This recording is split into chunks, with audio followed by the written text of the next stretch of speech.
Hi, I'm John Rampton with Search Engine Journal, here with Krista Nair. How are you? I'm doing great. How are you? I'm doing all right.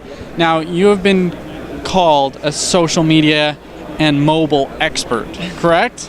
By some, yes. By some. Now, you have a book. What's your book called? Yeah, so my latest book is Visual Social Media Marketing.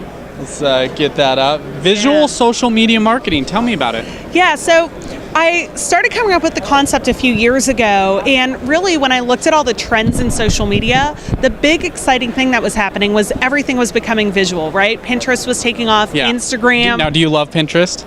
I do. I think especially for businesses, it's huge. Yeah. We get tons of traffic from Pinterest. So, Pinterest is taking off. Instagram came out of nowhere, insanely popular, super high engagement rates. We all know photos on Facebook get the best engagements. So if you really look like big trend in social media, everything was going visual. And so that was where I got the idea for the book. Yeah. So I'm a business. How can I be more visual?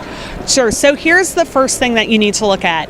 It's not even starting with your Facebook or Pinterest strategy. Start with your website, because if you don't have great pictures on your website, Just make great pictures. So well, not just great. So what makes a great picture? A pinnable image. So that's what we're calling them, pinnable images, which a pinnable image, if you think about Pinterest, what it means is that the picture by itself tells the story. Yeah. And so what you really need to look at is what are the pages on your website you want someone to share, and do those pages have pinnable images, standalone images where if they end up on Pinterest, people understand People what would repin it and like what you do. and they'll click on it, which means traffic to your website. Yeah. So I'm a plumber.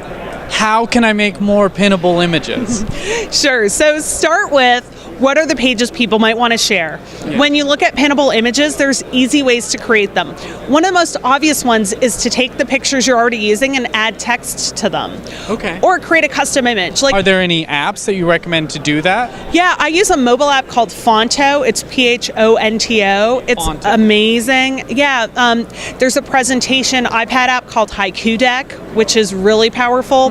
But here's the even simpler way to do it. Literally, take a picture you want to use, open it in PowerPoint, right? Put the words in PowerPoint on top of it, and you can export an individual PowerPoint slide into a JPEG. It's a great cheap way to do it. Absolutely no design skills necessary. So, it's easy to do this stuff, and I think you just have to really think about creating that cognizant strategy with images, not so much for web design, but for web shareability. All right. Well, thank you very much for coming on. It looks like I have to up my game a little bit more on Pinterest and creating more pinnable images on my site for my design and everything I do. So Yeah. thank you very much. Thanks for having me.